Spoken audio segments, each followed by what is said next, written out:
You're sitting in your car in a parking lot. You just checked your bank account. You have $47 until Friday.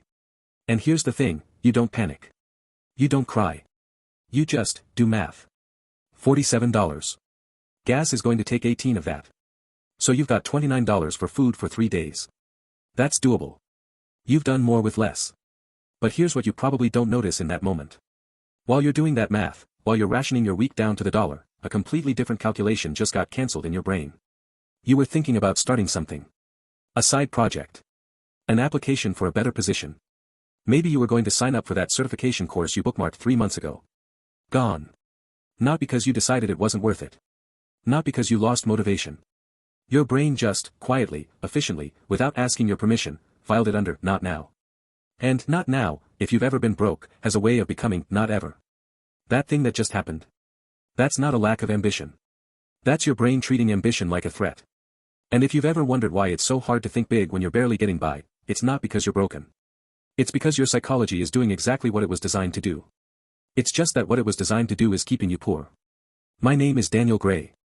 I spend way too much time thinking about the psychology of money.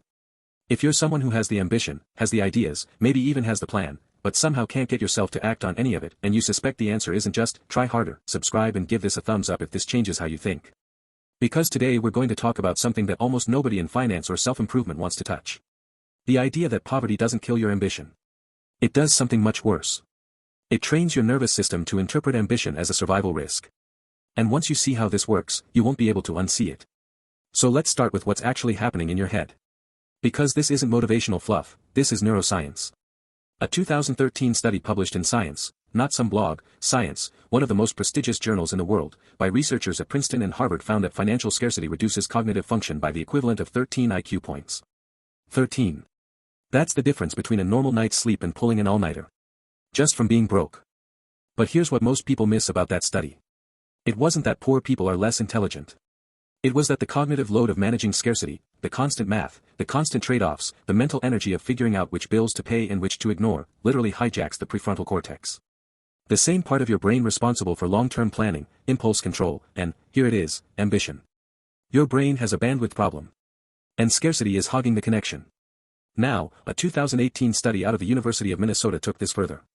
They found that people experiencing financial stress didn't just have reduced cognitive capacity, they showed measurably different risk assessment patterns. Specifically, they overestimated the probability of negative outcomes from new ventures by 34% compared to financially stable control groups. Read that again. When you're broke, your brain literally distorts probability. It makes the downside of trying something new look bigger than it actually is. Not because you're pessimistic. Not because you lack vision. Because your threat detection system is running at full blast, and it is wired, to see new behavior as dangerous when resources are scarce. This is not a character flaw. This is an instinct. And it made perfect sense 10,000 years ago when trying something new during a famine could get you killed. The problem is, your brain hasn't updated its software. Look, here's where it gets really interesting. There's a concept in behavioral economics that I think about constantly. Researchers call it the scarcity trap, but I think a better name for it is the ambition tax. Because what it really describes is the invisible cost that poverty charges you every single time you try to think about your future. Let me give you a composite example. I'll call her Maria. Maria is 28. She makes $34,000 a year as an administrative assistant. She's sharp, everyone at her office knows it. Her manager has told her twice that she should go back and finish her degree because she'd be a great candidate for the analyst positions that start at $58,000. Maria looked into it. Community college, 2 years, maybe $6,000 total if she's strategic about it. She could take evening classes. She's done the research. She even filled out half the application. She never finished it. Not because she got lazy. Not because she didn't want it enough. But because the week she was going to submit it, her car needed a $400 repair, and she had to pick up extra shifts to cover it, and by the time things settled down, the enrollment window had passed. And here's the thing, here's what most people don't realize, that wasn't bad luck. That was the system working as designed. Not a conspiracy. Just math and psychology colliding. When you're living on a thin margin, every disruption doesn't just cost you money. It costs you momentum. It costs you the mental bandwidth to think beyond next week. And after enough of those disruptions, your brain learns something. It learns that planning ahead is a form of pain. Because plans, for people without a financial cushion, are just future disappointments waiting to happen.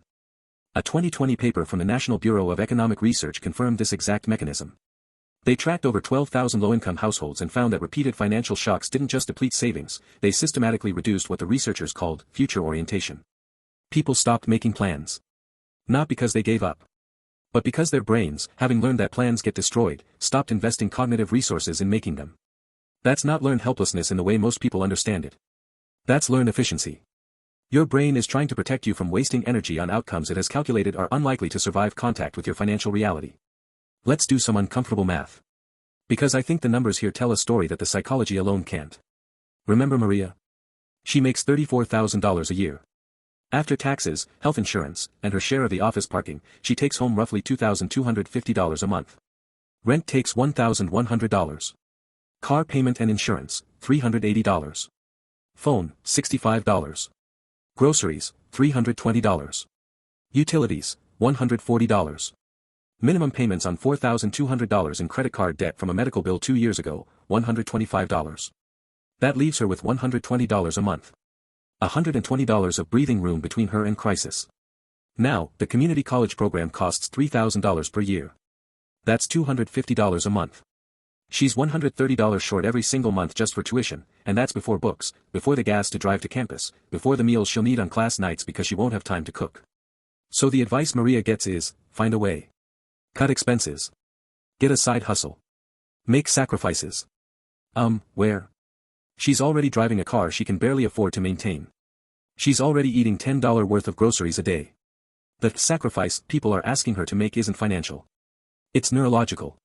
They're asking her to sustain 18 months of increased stress, reduced sleep, and zero financial margin while her brain is screaming at her every single day that this is dangerous. And the data backs this up. A 2019 study by the Federal Reserve found that 37% of Americans couldn't cover an unexpected $400 expense without borrowing or selling something. But here's the number that really stays with me. Of the people in that group who had started some form of self-improvement or career advancement program in the prior year, 68% had dropped out within 6 months. Not because of grades. Not because of ability. Because of a financial emergency that broke the chain. 68%. 2/3 of people who tried to climb out got pulled back in by the same force they were trying to escape. And every single one of those people had ambition. They proved it by starting. What they didn't have was a margin of safety wide enough to protect that ambition from reality. Now, here's where this gets, I think, genuinely unsettling. There's a phenomenon in psychology called hedonic adaptation, but in the context of poverty, it operates more like a thermostat. Your brain develops a set point for what normal, financial life looks like. And just like a thermostat, it actively works to return you to that set point whenever you deviate. A 2015 study from the University of Warwick examined lottery winners, specifically small prize winners who received between $1,000 and $5,000. Within 18 months, the majority had not only spent the money but had returned to within 5% of their original financial position. The researchers called this financial homeostasis. And here's what most people get wrong about this. They hear that and they think, well, those people just didn't manage their money well. But that's not what the data shows. What the data shows is that the spending wasn't random. It was targeted. People used the money to relieve the psychological pressures that their normal income couldn't address: deferred medical care, overdue car maintenance, catching up on bills, replacing worn-out necessities. They didn't blow it. They used it to pay the ambition tax. All the accumulated costs of being poor that had been piling up while they were busy surviving. And once that backlog was cleared, they were right back where they started. Not because they failed. Because the thermostat did its job. This is where it gets really interesting, because the thermostat doesn't just affect spending. It affects identity. Research from the University of Chicago in 2021 found that individuals who grew up in low-income households showed persistent activation of the anterior cingulate cortex, the brain's conflict monitoring center, when presented with scenarios involving financial risk, even after they had achieved middle-class income levels. Their bank accounts had changed. Their nervous systems hadn't. In other words, you can leave poverty. But poverty doesn't always leave you. Your brain keeps monitoring for threats that aren't there anymore, keeps suppressing ambitions that are now actually achievable, keeps running the old software in a new environment. And that, right there, is the cruelest part of this whole mechanism. The instinct that protected you when you were broke becomes the thing that holds you back when you're not. Now, you might be thinking, but Daniel, plenty of people have been broke and still made it. What about them? Right. And that's a fair point. But it's also a survivorship bias problem. We celebrate the people who made it through because their stories are visible. We don't count the people who had the same talent, the same drive, and the same ideas but got knocked off course by a $600 car repair at the wrong time. Those people don't write memoirs. They don't give TED Talks. They just, quietly adjust their expectations downward and keep going. The success stories aren't proof that the system works. They're proof that some people got lucky with their timing on top of being talented and persistent. And mistaking that luck for a universal formula is, I think, one of the most damaging things we do in this culture. Here's the other objection I always hear: this sounds like you're saying poor people can't help themselves. That's patronizing. And I understand why it sounds that way. But that's not what I'm saying at all. What I'm saying is that the standard advice, hustle harder, sacrifice more, just believe in yourself, ignores the single biggest variable in the equation, the neurological cost of operating without a safety net. It's like telling someone to run a marathon while ignoring the fact that they're carrying a 40-pound backpack that the other runners don't have. They can still run. They might even finish. But pretending the backpack doesn't exist doesn't make them faster. It just makes you wrong about why they're slower. Understanding the psychology isn't an excuse. It's information. And the difference between those two things matters more than most people realize.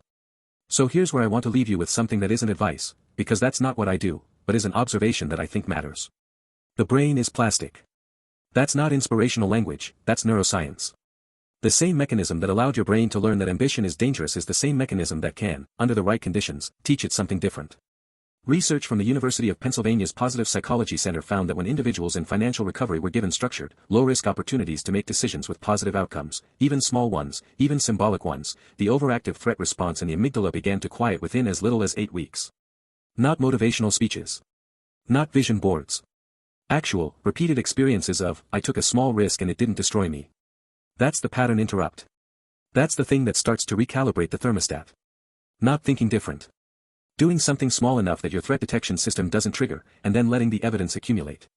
Because here's what most people don't realize: your brain doesn't update its model based on what you believe. It updates based on what it experiences. You can't think your way out of this. You have to give your nervous system new data. Quietly. Consistently. In amounts small enough that the old instinct doesn't wake up and shut it down. The ambition was never gone. It was quarantined. And quarantines can be lifted. But only if you understand why they were put in place to begin with. If you grew up without money, or if you're in that place right now, I want you to understand something. The voice in your head that says, don't try, that voice isn't weakness. It's a protection mechanism that was installed by experience. It's not who you are. It's what happened to you. And those are very different things. The fact that you're watching this video, a video about the psychology of money, about understanding why your brain does what it does, that tells me the ambition is still there. It's just learned to be quiet. It doesn't have to stay quiet forever. If this changed how you think about ambition, about poverty, about the way your brain processes financial risk, subscribe. This is what we do here. We look at the psychology that everyone else ignores. Because money is psychology. Everything else is detail. I'm Daniel Gray. I'll see you in the next one.